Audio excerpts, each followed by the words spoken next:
Assalamualaikum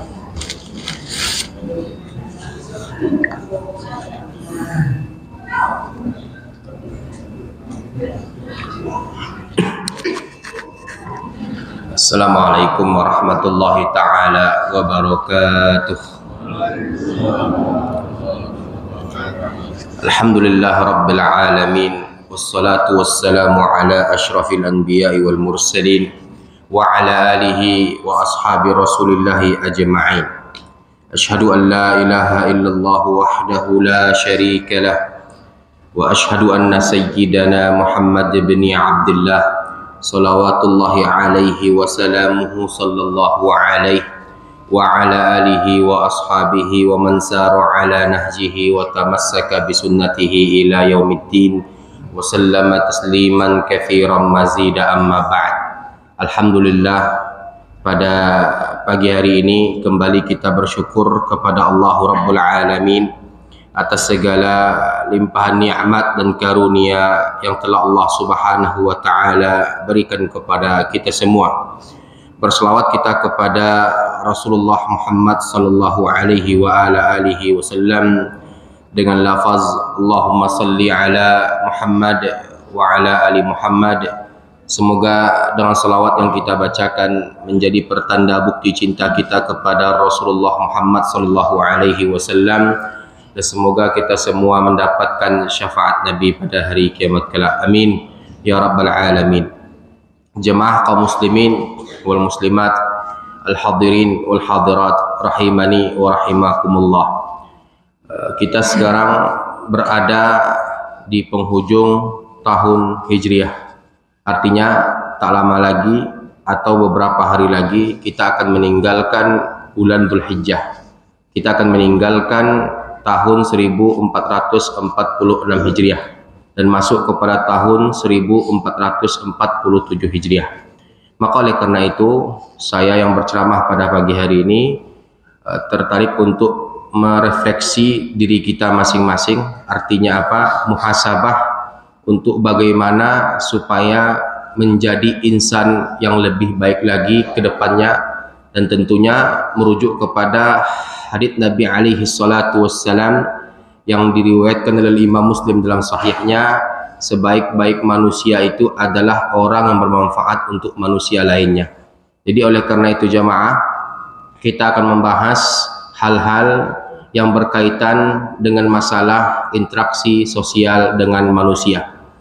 Ini perlu kita sampaikan, ini perlu kita jelaskan kembali. Berhubung jemaah kaum muslimin, ketika hubungan kita dengan Allah bagus tapi dengan manusia tidak bagus, ini bisa menjadikan kita sebagai orang-orang yang merugi nantinya pada hari kiamat. Sebagaimana kita berangkat dari banyak hadits yang dibawakan oleh para ulama-ulama hadits, termasuk diantaranya pada bab haqiqatul muflis, hakikat orang-orang yang bangkrut pada hari kiamat, diantaranya adalah orang-orang yang tak peka terhadap lisannya ataupun perbuatannya, yang merugikan dan menyakiti orang lain, yang menyebabkan semua kebaikannya dan amal solehnya tersita pada saat itu. Jadi oleh karena itu jemaah kaum muslimin, mari kita refleksi diri kita pada pagi hari ini. Berhubung pertemuan kita pada bulan berikutnya, kita berada pada tahun 1447 Hijriah, tepatnya di bulan Muharram, maka saya akan menyampaikan sebuah hadits yang dibawakan oleh Imam Abi Dawud dalam Sunan Abi Dawud, dan juga dibawakan oleh Imam Ahmad ibn Hanbal yang terdapat di dalam kitab Al-Musnad, dan juga dibawakan oleh Imam At-Tirmidzi, dapat kita lihat pada Tuhfatul Ahwadhi syarah Sunan At-Tirmidzi, dan juga dapat kita lihat pada Fathul Bari syarah Sahihul Bukhari yang dikarang oleh Imam Ibnu Hajar Al-Asqalani. Baik jemaah kaum muslimin, apa itu kajian kita? Apa itu hidangan yang akan kami sampaikan kepada Bapak Ibu pada pagi hari ini? Yaitu tentang 4 amalan yang akan dapat memasukkan kita ke dalam surga Allah Subhanahu wa taala. Dulu di awal tahun 1446 Hijriah pernah kita singgung. Nah sekarang kita sampaikan kembali sebagai tazkirah, sebagai pengingat, supaya agar kita menjadi orang-orang yang mawas diri terhadap perilaku ataupun sikap yang dapat merugikan orang lain. Baik jemaah kaum muslimin, hadits dari Abdullah ibn Salam. Hadits dari Abdullah bin Salam. Abdullah bin Salam ini adalah seorang tokoh Yahudi yang masuk Islam di kota Madinah. Jadi beliau, semoga Allah Ta'ala meridainya, itu berkata, lamma hajaran Nabi sallallahu alaihi wasallam ilal Madinah, tatkala Nabi hijrah dari Makkah ke Madinah. Lamma hajaran Nabi alaihi salatu wasallam ilal Madinah, ketika Nabi hijrah dari Makkah ke Madinah. Jadi setibanya Nabi di Madinah, Nabi berada di tengah-tengah kerumunan penduduk kota Madinah. Nabi bersabda, ayuhan nas, ayuhan nas, ayuhan nas, wahai seluruh manusia, wahai seluruh manusia. Ketika itu dikatakan jamaah bahwasanya yang berkumpul di tengah-tengah Nabi alaihi salatu wasallam ketika itu adalah para pembesar-pembesar kota Madinah. Semua orang-orang terlibat pada hari itu. Semua orang-orang terlibat pada saat itu. Kecil, besar, muda, tua, miskin, kaya, semua berkumpul menunggu kedatangan Nabi alaihi salatu wassalam. Nah, ketika Nabi hijrah dari kota Mekah ke kota Madinah, setibanya Nabi di kota Madinah, Nabi disambut oleh penduduk Madinah dengan apa? Dengan tala'al badru alaina min thaniyatil wada wajaba syukru alaina ma da'a lillahi da. Nah, ketika Nabi berada di tengah-tengah kerumunan penduduk kota Madinah, Nabi bersabda, ayuhan nas, ayuhan nas, ayuhan nas. Nabi menghimbau semua kalangan tanpa terkecuali ketika itu dipanggil oleh Nabi alaihi salatu wassalam. Wahai seluruh manusia, wahai seluruh manusia, wahai seluruh manusia. Bahkan tokoh-tokoh Yahudi ketika itu ada di sekitar Nabi alaihi salatu wassalam. Al-Imam Ibnu Hajar Al-Asqalani mengatakan hampir semua tokoh-tokoh agama yang berdomisili di kota Madinah ketika itu merapat ikut dalam kerumunan yang menantikan kehadiran Nabi alaihi salatu wassalam. Kenapa mereka menantikan Nabi? Karena mereka penasaran bagaimana bentuk dan rupa Nabi terakhir, dan bagaimana pesan-pesan atau petuah-petuah yang disampaikan oleh Nabi terakhir Muhammad alaihi salatu wassalam. Nah, setibanya Nabi di kota Madinah jamaah, Nabi bersabda, ayuhan nas, apa sabda, apa amal, apa kunci kebahagiaan, apa kunci kesuksesan? Yang pertama yang disampaikan Nabi setibanya Nabi di kota Madinah ketika itu jemaah, Nabi alaihi salatu wassalam ketika itu menyampaikan di tengah lautan manusia, afsus salam, tebarkan salam. Ini kunci kebahagiaan pertama jemaah. Ini kunci kebahagiaan, ini kunci kesuksesan. Afsus salam, tebarkan salam, menebarkan salam. Ini merupakan tanda cinta jemaah. Menebarkan salam, mengucapkan salam, menjawab salam, ini merupakan tanda cinta kepada saudara kita seakidah dan seiman. Jadi oleh karena itu jemaah, kalau kita mengaku cinta kepada Nabi alaihi salatu wassalam, kita mengaku mengikuti sunnahnya, kita mengaku sebagai atba'us salaf, sebagai orang-orang yang mengikuti generasi salafus saleh, maka oleh karenanya budayakan, biasakan ucapkan salam. Nah, mengucapkan salam ini jamaah perkara sepele, tapi banyak yang dilupakan oleh kebanyakan umat Nabi alaihi salatu wassalam. Nah, kita sandingkan dengan hadits lainnya yang dibawakan oleh Imam Muslim dalam sahihnya, bahwasanya Nabi alaihi salatu wassalam bersabda, afsus salam ala man arafta wa man lam ta'rif. Tebarkan salam kepada orang yang engkau kenal dan kepada orang yang tidak engkau kenal. Artinya jamaah, dengan salam akan menumbuhkan cinta. Dengan salam akan menumbuhkan kebahagiaan. Dengan salam akan menumbuhkan kesuksesan. Maka oleh karena itu ketika salam kita biasakan, salam kita budayakan, maka salam itu akan menghantarkan kita kepada cinta atau persatuan hablum minan nas. Kekuatan, kekokohan, persatuan, kerukunan yang menyebabkan lahirnya sebuah kebahagiaan di tengah-tengah lingkungan bermasyarakat. Jadi oleh karena itu pesan Nabi alaihi salatu wasallam ini terafiliasi kepada hablum minan nas, kepada hablum minan nas. Nah, kita sandingkan kepada hadits lainnya terdapat dalam kitab Bulughul Maram dari sahabat Abu Hurairah, semoga Allah taala meridainya, dan juga hadits ini dibawakan oleh Imam Al-Bukhari dalam Sahih Bukhari dan juga disyarahkan oleh Imam Ibnu Hajar Al-Asqalani, bahwasanya Nabi alaihi salatu wasallam bersabda, haqqul muslim 'alal muslim sit idza laqitahu fasallim alaihi. Hak seorang muslim terhadap muslim yang lainnya itu ada 6. Di antara yang 6 itu adalah apabila kau bertemu dengannya maka ucapkanlah salam. Jadi oleh karena itu jamaah, cukup 3 hadits yang kami bacakan tadi menunjukkan kepada kita bahwasanya Nabi mengajarkan, Nabi meninggalkan sebuah pusaka untuk umatnya. Apa itu? Biasakan, budayakan, terapkan, ucapkan atau jawab salam. Kenapa? Karena itu hak kita. Hak saya kepada Bapak adalah saya mengucapkan salam, Bapak menjawab salam. Nah, ketika ini kita terapkan, mau dia adalah seorang Muhammadiyah, mau dia seorang NU, mau dia seorang Jama'atut Tabligh, mau dia seorang Ikhwanul Muslimin, mau dia orang-orang Tariqat An-Naqsyabandiyah, mau dia orang-orang Al-Wasliyah, At-Tarbiyah, salam jangan jedakan atau salam jangan diistilahkan, dipilah-pilihkan jamaah kaum muslimin. Ini yang terjadi di tengah-tengah kaum muslimin sekarang. Mereka baru akan mengucapkan salam kepada orang yang mereka kenal. Padahal Nabi berpesan, afsus salam ala man arafta wa man lam ta'rif. Tebarkan salam kepada orang yang engkau kenal dan kepada orang yang tidak engkau kenal. Nah, sekarang realitanya jamaah, fenomena yang terjadi di zaman sekarang banyak kita lihat di antara saudara-saudara kita, ikhwan-ikhwan kita yang ketika akan mengucapkan salam, mereka pilih-pilih terlebih dahulu siapa orang yang akan mereka ucapkan salam. Kalau tak satu pemikiran, kalau tak satu halaqah, kalau tak satu guru, kalau tak satu kelompok, mereka enggan untuk mengucapkan salam. Umat seperti apa seperti ini jamaah? Engkau mengaku sebagai atba'us salaf, engkau mengaku sebagai mengikuti sunnah Nabi alaihi salatu wassalam, dan engkau katakan aku mentahdirnya, aku menjadikan dia sebagai orang yang tidak aku sukai. Engkau tidak menyukainya, pada bab apa sampai engkau tak mengucapkan salam untuknya?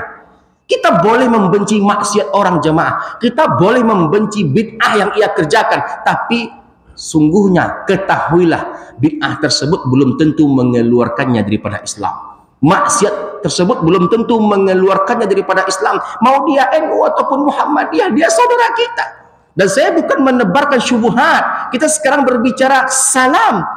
Salam yang kita ucapkan kepada orang yang secara zahir menunjukkan keislaman. Apa yang ia tunjukkan? Seperti contohnya, ia melaksanakan salat 5 waktu ke masjid. Ia membaca Al-Quran, mengakui kenabian Nabi alaihi salatu wassalam, rukun Islam dan rukun imannya sama, dan perkara-perkara lainnya kita sepakat dan kita satu, dan kita adalah orang yang insya Allah satu pendapat, satu kalam, dan kita berbeda pada banyak pandang pada bab-bab furu'iyah saja yang menyebabkan tidak ada alasan bagi kita untuk tidak mengucapkan salam kepadanya. Ini terjadi jamaah, dan saya bukan menyentil atau saya bukan menyindir sebuah kelompok, tidak jamaah, karena kajian itu tujuannya bukan menyindir, mengajak. Untuk apa? Untuk mengintisari, mengimplementasi hadits Nabi alaihi salatu wassalam.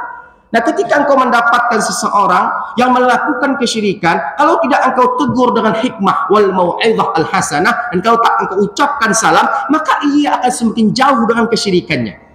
Para pelaku bid'ah, mereka melakukan kesesatan atau mereka melakukan apa yang tak dilakukan Nabi alaihi salatu wasallam. Engkau blokir dia, engkau kucilkan dia, tak engkau ucapkan salam kepadanya, ia akan semakin jauh dari sunnah.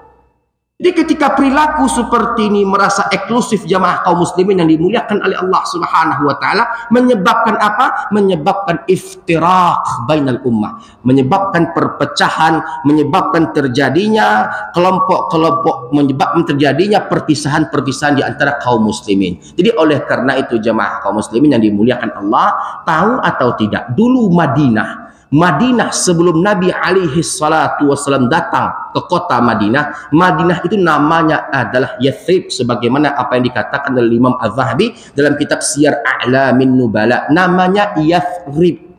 Nah, dulu Madinah kulturnya jamaah adalah kota ataupun daerah yang tidak aman untuk ditempati.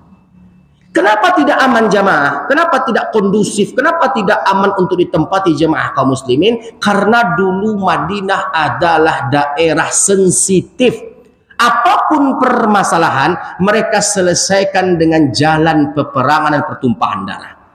Apapun yang terjadi, para kabilah-kabilah yang ada, jalan penyelesaian masalah hanya satu, yaitu perang atau menumpahkan darah. Betapa jahiliyahnya masyarakat kota Madinah ketika itu. Datang Nabi alaihi salatu wassalam ke kota Madinah. Setibanya Nabi di kota Madinah, sampainya Nabi di kota Madinah, Nabi membuat negara berdaulat. Nabi menjadikan Madinah sebagai daerah yang baldatun thayyibatun wa rabbun ghafur.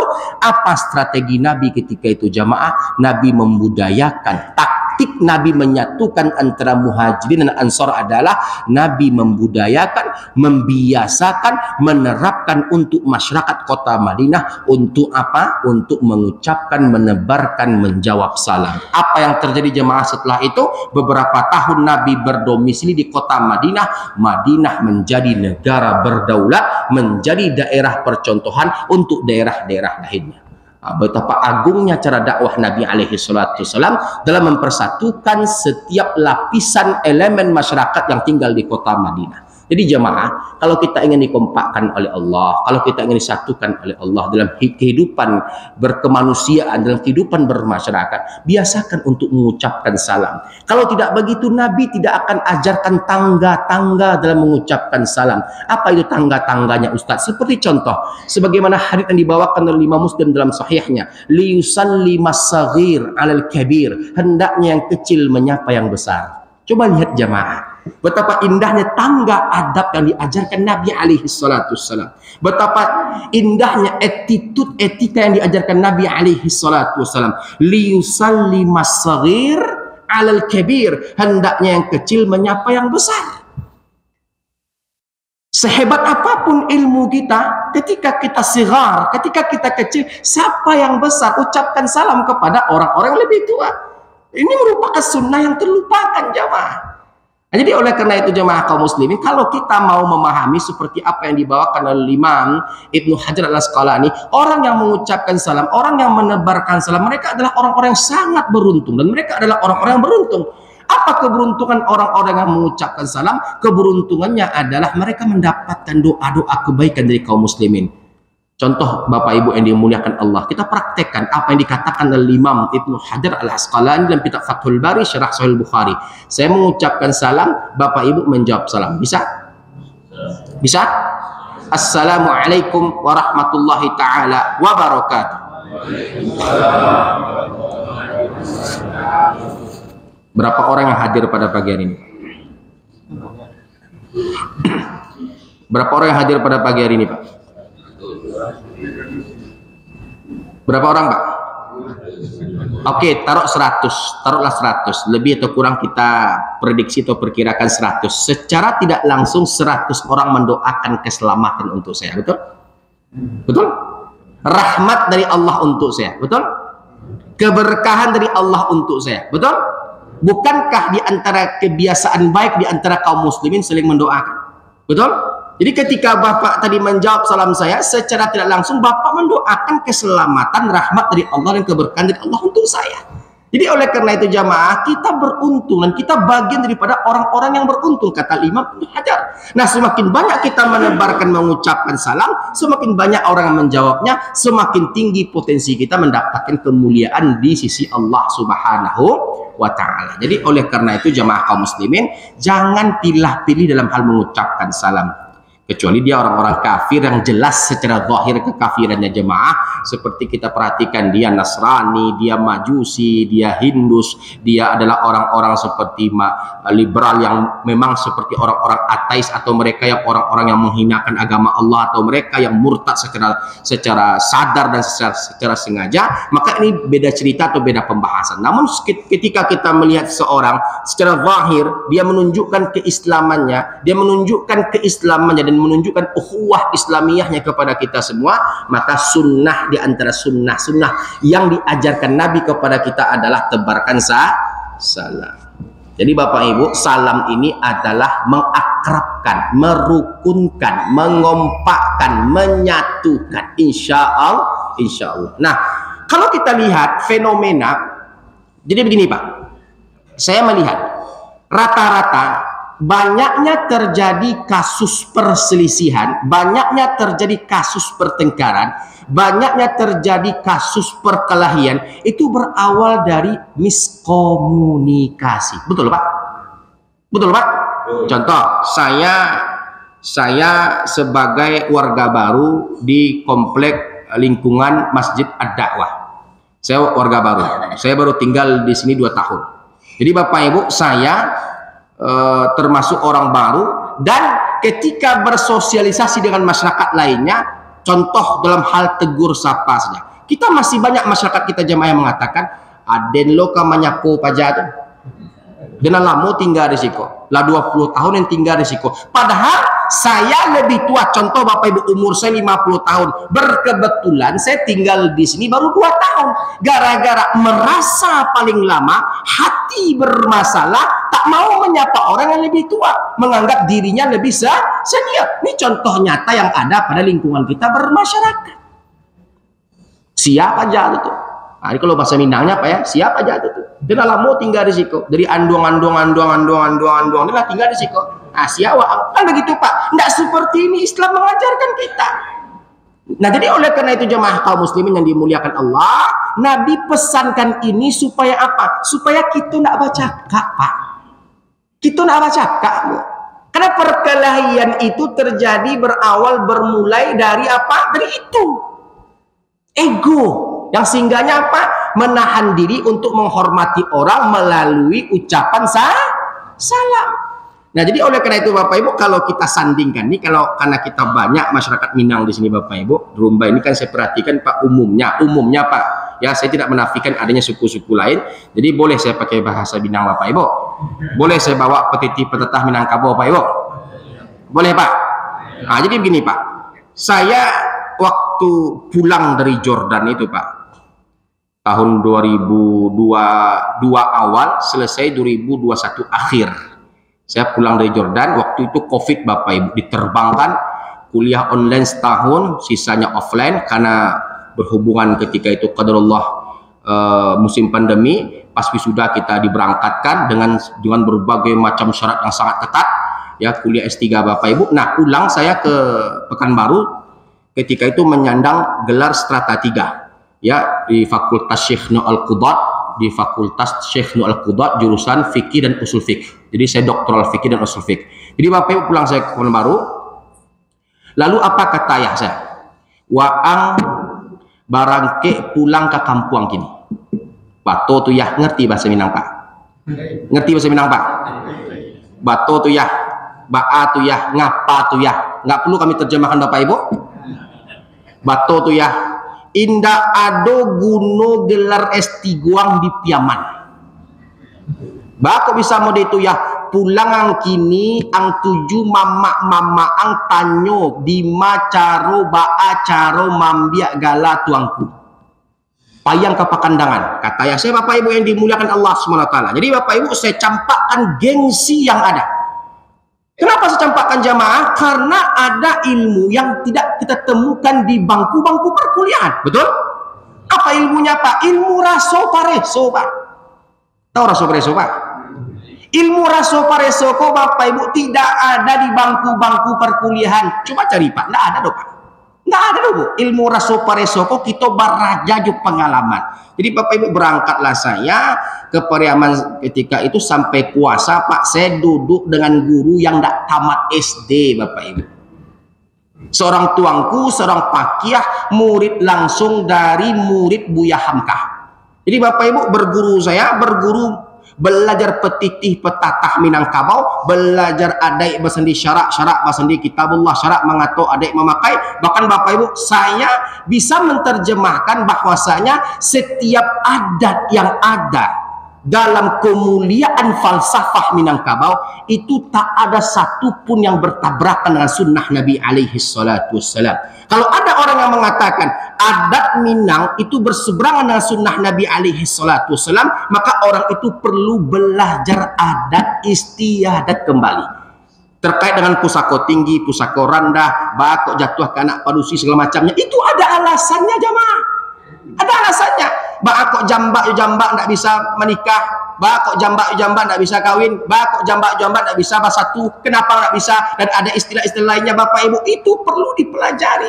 Jadi istilah raso pareso ko Bapak Ibu kalau boleh saya istilahkan basilik di Pangka Padang bagalik di Juang Kariah kato selalu bompamokan rundiang selalu misalnya sampai bagai memaga kerambia cenung ibret manci itu kabareh mauleh dan putih manjampui dan tinggal mangumpuan dan tasera. Ngerti Bu?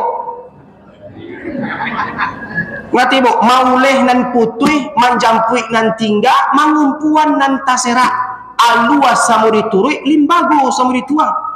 Artinya apa? Mengajarkan keakraban kebaikan di tengah-tengah masyarakat. Dengan cara apa? Mengucapkan salam. Nah, ketika kita mendapatkan sebuah nas hadits Nabi alaihi salatu wasalam yang mengajarkan kepada umatnya afsus salam bainakum, tebarkan salam di antara kalian, maka adat menerjemahkannya dalam bahasa Minangkabau, kato mendaki, kato mendata, kato manurun, kato maleriang. Betul apa? Betul apa? Kato mendaki untuk siapa?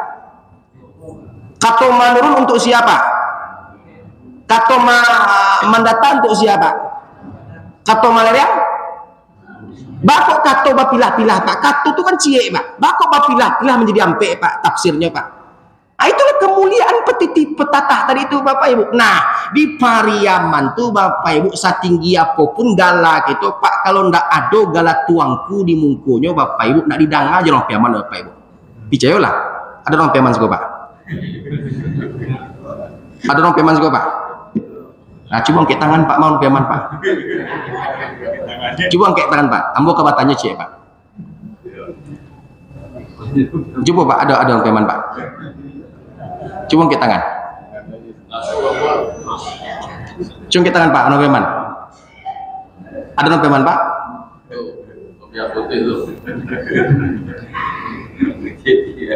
Ada orang piaman asli Pak. Banyak cuma kita kan Pak, ambo kabatannya cie Pak. Ada Pak? Coba kita kan Pak. Angkat tangan. Ambo kabatannya cie ambo tanya Pak. Kok asli dong piaman? Ambo tes. Coba angkat tangan cie Pak. Nggak, itu nggak ada tujuan apapun Pak.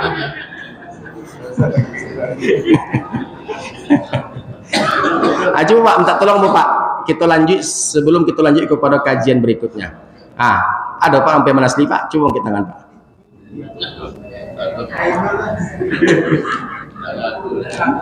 Oke.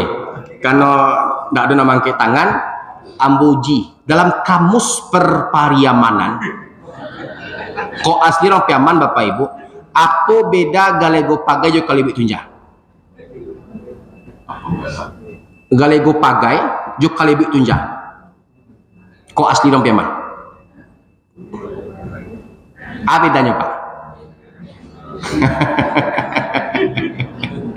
Karena pertanyaan ini Bapak Ibu ditanyakan ke saya sekibanya saya di Pariaman oleh para tuangku yang ada. Apa bedanya? Jadi bahasa kok Pak ada makna dan tafsirnya masing-masing. Apa bedanya Pak? Apa bedanya kok? Ikut dalam ilmu raso pareso tadi Bapak Ibu yang dimuliakan oleh Allah Subhanahu Wa Taala. Galego pagai, galego tunja. Galego pagai kok Bapak Ibu berkelahi bacaka masih ada kemungkinan baik. Masih ada kemungkinan islah. Kalau ibu tunja kok Bapak Ibu bacaka sampai liang kubuan.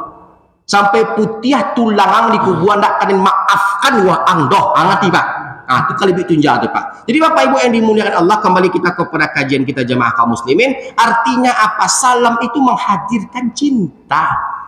Baik kita terjemahkan dalam bahasa syariat atau bahasa adat. Nah, Bapak Ibu ketika kita mendapatkan karakteristik masyarakat dengan tipikal, Bapak punya tetangga, Bapak punya jamaah, kok malinteh di muka kita, Paknya mengucapkan salam, Assalamualaikum Pak, Assalamualaikum Bu, kita punya masyarakat, kita punya tetangga. Di samping dia mengucapkan salam, tabassum, dia tersenyum sumringah kepada kita. Kira-kira Bapak Ibu yang dimuliakan Allah, kita senang atau berangkainya? Senang atau berangkainya? Sanang atau berangkainya Bu? Kita sanang kayaknya, pastinya seperti itu Bapak Ibu. Nah sebaliknya jemaah, ketika kita mendapatkan karakteristik jemaah kaum muslimin, masyarakat atau tetangga yang punya sifat atau tipikal atau karakter, jangankan kamanya orang Pak, menceli orang kok karui sekan yang ya Pak. Menceli orang kok sampai sekalangnya Bu. Tahu sampai kalang Bu? Sampai saya kalangnya Pak kok melintihnya joto, Pak kok melintihnya joto Bu. Indak pandai membuka kaca tu, tak pandai mengklakson orang. Kira-kira Bapak Ibu dengan orang seperti ini kita senang atau marah? Kadang-kadang hati kita berkata, betul Bapak Ibu? Coba lihat sunnah yang disepelekan oleh banyak masyarakat ketika dilaksanakan menghadirkan kebahagiaan. Makanya kalau kita terjemahkan ke bahasa kita, di dalam sunnah ada kejayaan. Jadi kalau kita ingin kompak jamaah, tebarkan salam. Afsus salam bainakum. Tebarkan salam di antara kalian. Insya Allah kalian akan menjadi umat yang satu, umat yang berbahagia, umat yang rukun, umat yang kompak. Ini strategi pertama yang ketika Nabi sampai di kota Madinah, menjadikan kota Madinah ketika itu satu, kompak, rukun, damai di bawah panji kepemimpinan Muhammad sallallahu alaihi wasallam. Yang kedua jamaah kaum muslimin yang dimuliakan oleh Allah Subhanahu wa taala, at'imut ta'am. Nah, kalau kita kaji Bapak Ibu yang pertama tadi ke dalam bahasa Minangnya Bapak Ibu adalah sapo manyapo. Jadi kalau kita ingin hidup bahagia, ingin hidup sentosa, ingin hidup rukun ataupun damai, terapkan perangai perilaku sapo manyapo orang yang gadang dihormati, yang ketek disayangi. Nah, itu kunci pertama itu Pak. Kunci kedua Bapak Ibu yang dimuliakan Allah, at'imut ta'am, berikanlah makanan. Kalau kita terjemahkan ke bahasa adatnya Bapak Ibu yang dimuliakan Allah adalah agiah magiah. Paham Bu? Bu, kenapa orang tua kita zaman dahulu tuh Bu kompak-kompak, rukun-rukun, damai dan sayo sakato Bu? Kenapa Bu? Kenapa Bu? Oh Bu, kenapa orang tua zaman dulu Bu, padahal mereka tidak satuan doang do Pak, tidak satu mandeh do Pak, tapi kenapa mereka kompak? Kenapa mereka satu? Padahal mereka tidak sapa sukuan do Pak, tapi kenapa mereka kompak? Kenapa mereka satu? Apa yang menyebabkan mereka kompak Bapak Ibu? Apa Pak? Apa Bu? Agiah magia tadi Bapak Ibu. Beri memberi. Yang diberikan itu makanan. Terlihat sepele. Coba Pak, coba Bu kita contohkan, kita analogikan ke diri kita. Siapa di antara kita di sini yang hadir kajian pada pagi hari ini ketika dikasih makan oleh orang malah marah dia? Ada nggak Pak? Ada nggak Bu? Itu yang di belakang apa tuh Pak? Apa nama itu Bu? Makanan. Siapa yang tak mau makanan Pak? Sekarang kita tanya Bapak Ibu, kita mampu nggak beli lontong tuh Pak? Mampu nggak Bu? Paling-paling 10.000, 20.000 Bapak Ibu, betul? 10.000, 20.000. Bu, Pak, walau kita mampu membelinya, pemberian orang nih Bapak Ibu lain pula berkatnya Pak. Betul Pak? Lain pula berkatnya Bu. Jadi oleh karena itu, strategi kedua ini Bapak Ibu yang disampaikan, diterapkan Nabi di kota Madinah, terbukti berhasil menyatukan masyarakat Madinah. Kenapa Madinah dulunya sebelum Nabi sampai di kota Madinah, masyarakat Madinah itu karakternya buas, liar, dan mereka itu termasuk orang-orang yang tinggi angka kriminalnya? Kenapa Bapak Ibu? Karena kelaparan merajalela. Indonesia nih Bapak Ibu, kenapa kalau kita perhatikan jamaah kaum muslimin, kenapa angka kriminalitas makin kesini makin tak jelas, makin meningkat? Karena kemiskinan, kelaparan merajalela. Ada istilah orang kampung kita Pak, daripada baca kak jaga galang-galang. Nah, daripada baca kak jaga galang-galang, lebih baca cakak aja orang. Betul enggak Pak? Artinya apa Pak? Banyak orang terjebak pada kasus kriminal gara-gara apa? Kampung tangah namanya Pak. Gara-gara kampung tangah namanya Bu. Banyak orang yang gelap mata gara-gara. Makanya Nabi alaihi salatu wassalam bersabda dalam sebuah hadits yang sahih yang dibawakan oleh Imam Abi Daud, disahihkan oleh Syekh Al-Albani rahimahullah, "Idza tabakhta maraqatan fa akthir ma'aha." Apabila kau masak gulai maka perbanyaklah isinya Pak. Untuk aku wah di orang Pak. Isinya. Saya Bapak Ibu sampai hari ini penasaran siapa yang memulai mentafsirkan marok itu kuah. Kalau secara makna ijmali Pak, secara perpenggalan kata, betul Pak, marok itu kuah. Tapi kalau kita baca dalam tafsir bahasa Arabnya, marok itu bukan kuah Pak, isi beserta kuah. Untuk apa kuah di urang Pak? Bo, untuk apa kuah di urang Bo? Ibu makan lontong, lontongnya sampai incek. Coba dak cie, ami songgun, tahu songgun bu? Ami songgun aku wasa dorong untuk aku apa? Untuk aku apa? Idza tabakhta maraqatan fa'aktsir ma'aha. Kalau kau masak gulai maka perbanyaklah isinya. Jadi Bapak Ibu, isi itu berupa apa yang bisa mengenyangkan perut orang-orang yang kita kasih. Bahkan Bapak Ibu yang dimuliakan Allah, ketika memberi itu pun ada adab yang diajarkan oleh sunnah. Allah. Ada adab yang diajarkan oleh Nabi alaihi salatu wassalam. Makanan itu hendaknya panas, baru dimasak, baru turun dari kuali. Apa yang dijelaskan oleh Imam Ibnu Hajar bahwasanya Islam itu dianjurkan, diutamakan, diprioritaskan untuk ketika memberi orang, berikanlah yang terbaik, yang paling baik, yang mengenyangkan, yang paling enak, yang baru siap selesai dimasak. Itu yang sunnah tuh Bapak Ibu. Kok indah Pak, laba cindawan barang tuh Pak, bagian kau dah. Jadi kalau kita mengaku mencintai sunnah Nabi, mengaku sebagai umat Nabi, mengaku sayang kepada Nabi alaihi salatu wasallam, mengaku sebagai atba'us salaf, maka perbanyaklah agyah magyah, agyah baragyah, yang sehingganya ketika agyah baragyah tadi Bapak Ibu menciptakan cinta di tengah-tengah kaum muslimin. Sebagai contoh kedua Bapak Ibu yang dimuliakan Allah Subhanahu wa taala. Mana ketua kita Pak? Hadir? Hadir ketua kita pada pagi hari ini Pak? Pak Sekretaris ada? Pak ada Pak Sekretaris? Ada Pak Bendahara? Atau Pak Penasehat? Ada Pak Penasehat? Ada Pak Penasehat?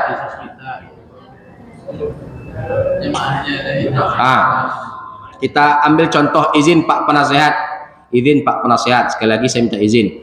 Pak Penasehat, pagi hari ini Bapak Ibu, nanti habis kajian, setelah kita selesai kajian, sebelum syuruk, sebelum kita makan, Pak Penasehat berdiri di depan kita semua. Diambilnya mic dan beliau menyampaikan sebuah maklumat kepada kita. Assalamualaikum warahmatullahi wabarakatuh. Untuk semua jemaah yang hadir pada pagi hari ini, saya terharu dan saya apresiasi kehadiran kita pada pagi hari ini. Karena saya senang jemaah makin lama makin ramai, jemaah ini makin lama makin ramai, dan saya sangat-sangat terharu dengan kehadiran kita pada pagi hari ini. Maka oleh karena itu, untuk menunjukkan kebahagiaan ini, saya ingin menyampaikan sebuah maklumat kepada Bapak Ibu. Nanti siang habis zuhur semua kita berkumpul di Masjid Dakwah. Saya akan traktir Bapak Ibu makan di rumah makan Bare Solo. Di rumah makan Bare Solo. Ibu-ibu, bapak-bapak boleh dibungkus 2 untuk dibawa pulang, kata Pak Penasehat. Nah setelah itu jemaah kaum muslimin, kata Pak Penasehat, setelah kita makan, setelah kita kenyang, jangan pulang dulu, kita singgah sebentar di Sate Bundokan doang. Coba yang nolak coba angkat tangan Pak. Saya nggak mau Ustadz, coba yang nolak coba angkat tangan. Ada? Walau Bapak Ibu mampu membeli nasi Bare Solo atau sate Bundokan doang, seperti yang saya katakan tadi jamaah, pemberian orang itu lain berkatnya Pak. Pernahkah Nabi alaihi salatu wassalam menolak pemberian sahabat-sahabatnya? Tidak. Bahkan Nabi menyantap sebuah daging hidangan paha kambing yang dihidangkan oleh seorang wanita Yahudi yang dibubuhkan racun di situ jamaah. Sampai nanti kalau kita telusuri lagi jemaah kaum muslimin, sampai terjadinya pengusiran besar-besaran kepada bani-bani Yahudi yang tinggal di kota Madinah akan pengkhianatan dari pengkhianatan ataupun kejahatan yang mereka lakukan, termasuk rencana meracuni Nabi alaihi salatu wassalam yang dilakukan oleh wanita Yahudi yang tinggal di kota Madinah ketika itu. Nah, jemaah kaum muslimin yang dimuliakan oleh Allah Subhanahu wa taala, memberi makan ini jemaah terbukti ampuh mengakrabkan, terbukti ampuh merukunkan, terbukti ampuh mengompakkan, terbukti ampuh membahagiakan di antara kita semua. Jadi oleh karenanya kalau kita ingin satu, kalau kita ingin damai, saya sakato jamaah kaum muslimin, mulai sekarang sering-seringlah beri-beri orang makan. Jadi Pak, mana yang lebih mendekati sunnah Pak? Mana yang lebih mendekati sunnah Bu? Mentraktir orang atau ditraktir oleh orang? Nah, Pak, mentraktir orang atau ditraktir oleh orang? Ambo waktu umroh Pak, waktu sebelum puasa Pak Februari Pak, di Al-Baik waktu itu melihat sebuah fenomena anak muda, saya kira kelahi Pak, di depan kasir. Rupanya apa? Berebut ingin membayarkan temannya. Coba lihat sunnah yang terlupakan. Kita mengaku sebagai orang yang mengikuti sunnah. Kita mengaku sebagai orang yang mengikuti generasi salafus soleh. Tapi Pak Satyo diajak makan di orang, kita minta ditraktir oleh orang. Sunnahnya kita mentraktir kalau kita mampu. Jadilah orang yang suka memberi. Jangan jadi orang yang suka menampung jamaah. Sunnah yang disepelekan oleh kebanyakan kaum muslimin. Ini yang menjadi topik refleksi diri kita pada pagi hari ini. Kedepannya di tahun 1447 Hijriah, tingkatkan lagi beri-memberi kepada orang lain. Karena terbukti mengakrabkan, mengompakkan, merukunkan, mendamaikan pihak-pihak yang bersengketa. Makan itulah Bapak Ibu. Orang bacaka di kampung Pak, jalan penyelesaiannya Bapak Ibu makan bajamba. Atau makan bajamba Bu? Makan jeruk pisang Bapak Ibu. Nah, jadi oleh karena itu saya dalam hal ini Bapak Ibu ingin menyampaikan dua buah pengalaman. Dulu pernah saya sampaikan, mana tahu barangkali Bapak Ibu lupa. Pengalaman pertama jamaah, waktu itu saya di tahun 2019 saya ngisi minyak di SPBU Arifin Ahmad. SPBU Arifin Ahmad, tepatnya di sampingnya itu Jalan Bakti, tahu Pak? Jalan Bakti. Waktu itu saya ngisi minyak tahun 2019. Waktu itu minyak masih asli Pak, belum dioplos. Pertamax, pertalite. Tak seperti sekarang jemaah. Jadi Bapak Ibu yang dimuliakan Allah, ketika saya ngisi minyak, saya ngantri minyak, waktu itu saya lihat ada orang gila. Orang gila Pak, dia mengamuk, dia buas, dia brutal, dia liar, dilempar-lemparnya Pak, mobil orang, motor orang pakai batu. Saya perhatikan dia buas, dia liar. Pokoknya dia melempar orang, dia itu melukai orang, dia mengamuk dengan kegilaannya. Setelah itu jemaah saya mendekat sedikit, dia ngamuk-ngamuk, dia bercarut ketika itu karena dia orang gila. Saya perhatikan sepertinya orang gila ini kelaparan. Oh, sepertinya kelaparan. Nampak Bapak Ibu ngos-ngosannya, bibirnya kering, matanya sayu. Saya lihat dia letih, lunglai dan kelaparan. Setelah saya ngisi minyak jemaah, saya nggak langsung pulang. Saya belokkan sepeda motor ketika itu ke Jalan Bakti, saya beli sebungkus nasi jemaah. Saya beli sebungkus nasi, yang nasi itu saya barengkan dengan satu bungkus teh es. Setelah saya beli, saya masih ingat waktu itu Pak, saya beli waktu itu sambalnya telur dadar. Setelah saya beli nasi sebungkus, teh es sebungkus, saya pulang kembali ke SPBU tersebut. Orang gila itu saya kode Pak, saya kode, saya panggil, saya bawa ke tepi masjid yang ada di dalam SPBU tersebut. Paham Bapak Ibu? Terbayang kira-kira? Kan ada tuh Pak, ada masjid cantik dalamnya tuh Pak, masih ingat Pak? Ingat Pak, ada masjid yang cukup cantik dalam itu Pak, dalam SPBU itu. Nah, saya bawa ke tepi itu Bapak Ibu. Orang gila itu nggak berbaju, nggak bercelana Pak, telanjang Bapak Ibu. Jadi setelah saya bawa, saya bukakan nasi Bapak Ibu. Saya bukakan nasi. Setelah saya bukakan nasi, orang gila itu paham. Langsung kalau bahasa piaman itu Pak, dilutopnya nasi itu Pak, dimakannya Bapak Ibu, disantapnya. Nggak sampai 5 menit Bapak Ibu, nggak sampai 5 menit nasi itu habis Bapak Ibu. Habis jamaah kaum muslimin. Entah dikunyahnya, entah ditelannya Pak. Setelah dimakannya, dia minum teh es yang dingin itu terburu-buru Pak. Betul sepertinya orang ini sangat kelaparan, sangat kehausan. Bapak Ibu yang dimuliakan Allah, apa perubahan yang terjadi di situ? Orang gila yang sebelum dikasih makan, dia brutal, dia buas, dia liar. Setelah kenyang perutnya Bapak Ibu, apa yang terjadi? Dia terkendali, dia diam, dia tidur, dia tenang. Nampak tuh Pak? Orang gila Pak, yang akalnya Allah cabut. Dia diam, dia terkendali, dia tidur, dia tenang jamaah. Itu orang gila. Jadi kalau ada orang normal Bapak Ibu dikasih nasi, dia buas, dia liar, dia tak terkendali, berarti dia orang? Nah, Bapak tanggung jawab Pak ya, bukan saya jawab. Jadi Bapak Ibu sampai orang gila Pak dikasih makan tenang jemaah. Coba lihat sunnah Nabi menghadirkan cinta hatta sampai kepada orang gila sekalipun. Allahu Akbar. Jadi oleh karena itu jemaah, biasakan agiah beragiah tadi itu. Biasakan agiah beragiah itu Pak. Insya Allah kita menjadi umat yang satu, umat yang kompak, umat yang rukun. Ini pengalaman pertama. Dan yang kedua, saya sampaikan sebuah pengalaman. Masih ada waktu kita Pak? Masih ada waktu kita Pak? Nah, ini pengalaman di tahun 1994 terjadi di Pariaman, di Lubu Aluang, Kampung Paneh, Tajud. Kok luru arah ke Katapiang, kok kakida arah Kaulaan, kok kasu arah Kasunua. Tabayang Pak? Dakik Bandara Internasional Minangkabau. Nah, Ulaan Pak. Jadi Bapak Ibu, saya di Kampung Paneh, Tajudnya. Waktu itu tahun 94, presidennya Pak Soeharto, rahimahullah, rahmatan wasi'ah. Ketika itu jam 5:04, tepatnya jam 17.15 waktu Indonesia bagian Barat tahun 94, saya pulang dari sawah, pematang sawah membantu abak. Abak tuh Bapak Ibu adalah ayah ibu kami, kakek kami, ayah ibu kami panggil abak. Membantu menggembala kabau di sawah. Saya pulang sampai di rumah waktu itu rencana ke mandi Pak. Dulu Bapak Ibu, mohon luruskan saya kalau saya salah. Dulu Bapak Ibu antara tempat tinggal, tempat BAB, tempat mandi terpisah, betul Pak? Betul Pak? Ini yang lebih mendekati sunnah. Nabi tak pernah menyatukan antara tempat buang hajat, tempat tidur, dan tempat mandi. Tak pernah jemaah. Coba lihat adab dan kebiasaan Nabi SAW sehari-hari. Adab-adab serta kebiasaan Nabi dalam satu hari satu malam. Perhatikan jemaah, buka dan baca buku para ulama. Nabi tak pernah menyatukan antara tempat buang air besar, tempat mandi, tempat tidur. Kalau Nabi ingin buang hajat, Nabi itu pergi jauh-jauh jemaah. Nah sekarang ada WC dalam kamar. Makanya kehidupan kita tak sehat Pak. Karena kita tak mengikuti sunnah. Memang tak berdosa jemaah. Tapi Bapak Ibu, ketika WC dalam kamar itu bisa nggak berpotensi Pak menghadirkan penyakit-penyakit yang ada? Berpotensi nggak Bapak Ibu? Dan juga itu bisa mengganggu kesucian. Karena WC tempat di mana para bakteri atau najis hinggap dan tinggal. Nah jadi oleh karena itu jemaah, kalau saya perhatikan orang dulu lebih bersih daripada orang sekarang. Dalam hal kehidupan dan tatanan kehidupan bermasyarakat. Jadi Bapak Ibu, kita nggak bahas itu sekarang, kita bahas cerita ini. Sampai saya di rumah, rencana mau mandi Pak. Di belakang rumah orang tua kami itu ada batang ayia. Kami mandi di batang ayia. Banda gadang Pak, banda gadang Bu, airnya cukup deras. Kami mandi bawa ember, lalu cuci baju sendiri pakai sabun telepon. Tahu sabun telepon Pak?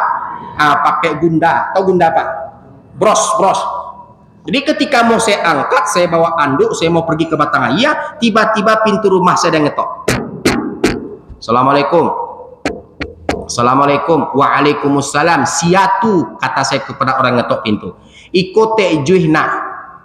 Tekjuh mana? Tekjuh dari kayu tanam. Saya buka pintu. Oh ternyata sahabat ibu saya.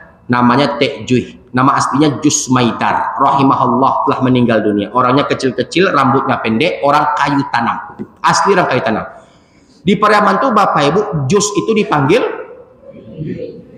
Jus dipanggil, Agus dipanggil, rebus dibaca, hangus dibaca, petir disebut. Hafal aksen Pariaman Pak ya. Habis waktu kita Pak. Lanjut. Tekjuh ketika itu ngetok pintu, saya buka. Oh Tekjuh, iyo nak manua maang yuang, kata Tekjuh kepada saya. Ngerti Pak?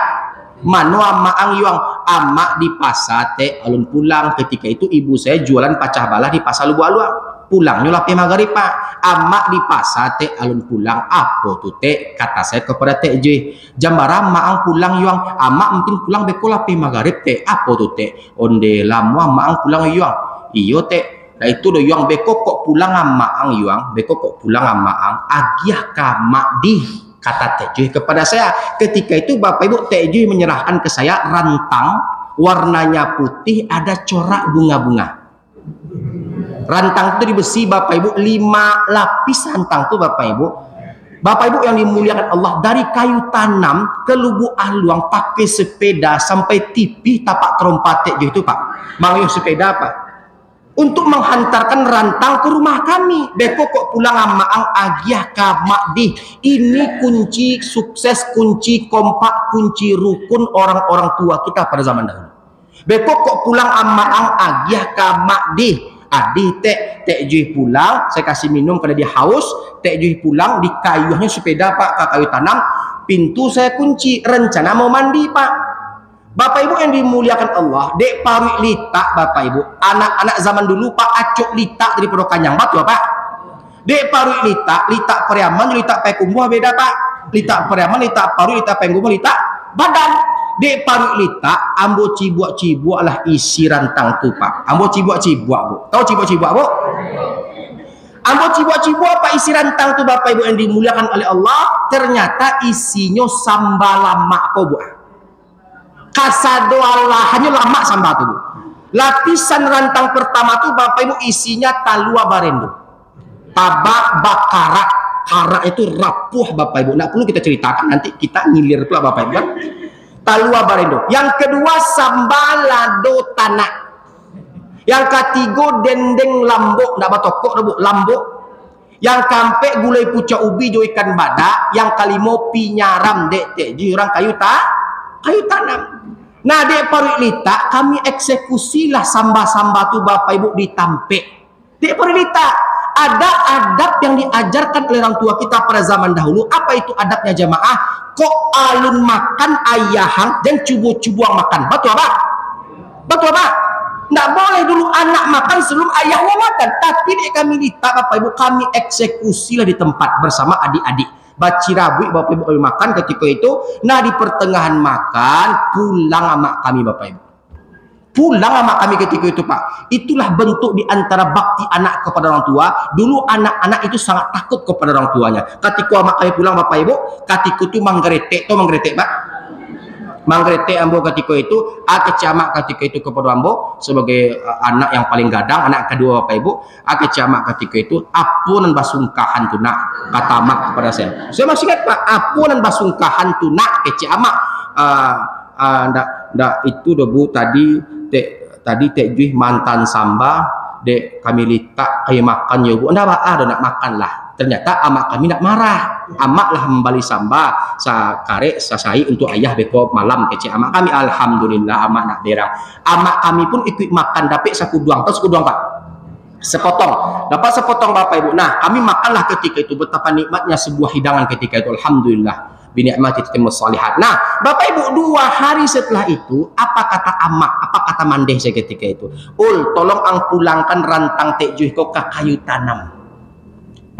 Saya ambil sepeda sama adik yang nomor 4 yang sekarang kuliah S2 di Madinah. Bapak Ibu yang dimuliakan Allah, saya adik megang rantang, saya ngayuh sepeda ke kayu tanam. Waktu itu Bapak Ibu rantang yang kami pulangkan itu beratnya sama ketika kami menerima rantang itu. Artinya jamaah, ateh namo anduang kami, ateh namo mandeh kami, etek kami, uni kami, orang kampung, katiko dia giah makan, sampai para giah makan tu rantang atau pidang, katiko dipulangkan tidak pernah dalam keadaan kosong. Betul Bu? Betul Pak? Sunnah yang dikerjakan oleh mereka. Apa dampaknya jamaah? Mereka kompak, mereka satu, mereka sayo sakato, mereka sarumpun sayo sakato. Walau tidak satu anduang, walau tidak satu sukuan, tapi mereka persaudaraannya melebihi persaudaraan saudara kandung. Ini strategi masyarakat zaman dahulu yang menyebabkan orang-orang zaman dahulu itu kompak Bapak Ibu. Sampai para jah makan tuh Pak katiko dipulangkan tidak pernah dalam keadaan kosong. Itu dulu Pak, kok kini Pak, jangankan isi rantang yang kadiharo, kadang-kadang rantang tuh hilang Pak. Iya Pak? Kadang-kadang rantang tuh hilang, iya Bu? Itu Bapak Ibu, itu masalahnya. Makanya kita coba cakap, berkelahi, berselisih. Kenapa? Karena kita telah melupakan atau meniadakan atau meninggalkan sunnah yang dilakukan Nabi alaihi salatu wassalam. Karena waktu kita akan habis, kita masuk kepada kunci kebahagiaan yang ketiga, yaitu wasolul arham, sambung tali silaturahmi kecik Nabi Pak. Nah dalam bahasa kampung kita, datang mendatangi, kunjung mengunjungi. Allahu Akbar. Kalau kita ingin hidup bahagia. Jadi oleh karena itu Bapak Ibu, kita jangan baru akan bersilaturahmi dengan teman kita ketika ada maunya. Ketika kamu nyelang pitih Pak, datang kita ke rumah kawan. Alunak gigi daripada lidah. Ketika ndak ada perlu Pak, lupa jo kawan. Dan mau diku Pak, silaturahmi yang itu gue. Nabi alaihi salatu wasalam kenapa bisa menciptakan perdamaian di kota Madinah? Karena Nabi menerapkan kebiasaan kunjung mengunjungi, datang mendatangi. Menjaga silaturahmi, ukhuwah Islamiyah. Zaman dahulu Bapak Ibu di tahun 99 kami sama orang tua kami semuanya merantau ke Pekanbaru. Waktu itu setelah krisis moneter, tepatnya di Jalan Amilin, Kampung Tengah Sukajadi. Bapak Ibu kami datang, kami pergi ke Pekanbaru pakai bus Alisma Pak. Sepertinya bus itu nggak ada lagi Pak. Ya betul Pak. Bus Alisma sampai di situ mengontrak rumah petak ngajamaah kaum muslimin. Waktu itu saya ingat orang tua saya itu, ibu saya itu buat lapek pisang Bu, lapek pisang. Waktu itu hari libur, kece amak. Tolong kawanan ibu, kita pakai oplet kunyang. Tahu oplet kunyang Pak? Oplet ada kerumbai. Waktu itu kami ke Bembaru Pak. Ibu ingin silaturahmi ke rumah orang kampungnya yang kebetulan tinggal di Bombaru, Bapak Ibu yang dimuliakan oleh Allah SWT. Jadi dibuatlah lepek pisang, dibuatlah lepek ataupun makanan-makanan yang ada, dibuat ketika itu jamaah kurma Pariaman itu Pak. Tahu kurma Pariaman Pak? Tahu kurma Pariaman Pak? Salalawak Bapak Ibu. Dibuat oleh ibu saya, dibawa ke rumah kawannya jamaah. Dibuat untuk hadir silaturahmi ke rumah kawannya. Ini yang hilang di zaman sekarang Pak. Silaturahmi datang mendatangi, kunjung mengunjungi. Nabi alaihi salatu wassalam bersabda dalam sebuah hadits yang sahih yang dibawakan oleh Imam Muslim dalam sahihnya, la yadkhulul jannata qati', yakni qati'ur rahim. Tidak masuk surga orang yang memutuskan tali silaturahmi. Dan Nabi mengancam siapapun umatnya yang melakukan perbuatan tercela di antaranya. Hadits yang dibawakan oleh Imam Ahmad ibn Hanbal yang terdapat dalam Al-Musnad, bahwa Nabi alaihi salatu wasallam bersabda, laisa minna man yahjuru akhahu fawqa thalatha ayyam. Bukan dari kelompok kami orang yang tak bertegur sapa dengan saudaranya lebih 3 hari 3 malam. Nampak tuh Pak? Artinya apa? Ini sunnah yang mulai terlupakan. Jadi kalau kita ingin bahagia, maka seringlah datang mendatangi, jaga ukhuwah Islamiyah di antara kita. Yang terakhir jamaah kaum muslimin yang dimuliakan oleh Allah Subhanahu wa taala, wa shallu bil laili wan nasu niyam. Salatlah di tengah malam di saat kebanyakan manusia tertidur lelap. Nah, ketika 4 amalan ini jemaah kita lakukan, kita kerjakan, kita laksanakan, kita terapkan dalam kehidupan kita di tahun 1447 Hijriah, tidak menutup kemungkinan kita menjadi orang-orang yang bahagia di dunia, surga akhirat insya Allah. Karena Nabi bersabda, Nabi menjanjikan ketika orang-orang ataupun umat-umatnya melakukan yang 4 ini, yang pertama sapu menyapu, yang kedua agiah baragiah, yang ketiga kunjung mengunjungi, yang keempat ditutup dengan ibadah sholat malam, mampu kita kerjakan, bisa kita laksanakan, rutin dan kontinu kita kerjakan, maka apa janji Nabi alaihi salatu wassalam? Tadkhulul jannata bisalam. Niscaya engkau pasti akan masuk surga dengan selamat. Jadi oleh karena itu, inilah refleksi diri kita pada pagi hari ini. Mudah-mudahan bermanfaat. Jadilah insan yang bermanfaat untuk insan lainnya. Jangan jadi orang yang menjadi benalu di tengah-tengah masyarakat, yang lisannya menyakiti hati orang, yang perbuatannya merugikan orang lain. Sungguhnya orang-orang terbaik itu adalah orang-orang yang menjaga hablum minallahnya dan juga menjaga hablum minannasnya, dan insya Allah menjadi orang-orang yang memberikan manfaat untuk orang lain. Fa'tabiru ya ul absar la'allakum turhamun. Hadza wa sallallahu ala nabiyyina Muhammad wa ala alihi wa sahbihi ajma'in. Allahumma taqabbal minna qurbanana, Allahumma taqabbal minna qurbanana, Allahumma taqabbal minna qurbanana li ummahatina wa li abaina wa li jami'il muslimina wal muslimat al mu'minina wal mu'minat min masyariqil ardi ila magharibiha wa ila kulli ummati Muhammadin sallallahu alaihi wa ala alihi wasallam. Allahumma ajirna minan nar, Allahumma ajirna minan nar, Allahumma ajirna minan nar, Allahumma hawwin alaina fi sakaratil maut wan najata minan nari wal afwa 'indal hisab. Allahumma rzuqna husnal khatimah. Rabbana atina fid dunya hasanah wa fil akhirati hasanah wa qina adzaban nar. Walhamdulillahi rabbil alamin. 4 kunci kebahagiaan dunia akhirat, 4 sunnah Nabi yang sudah mulai terlupakan. Apa itu Bapak Ibu? Yang pertama, menebarkan salam, sapu nyapu. Yang kedua,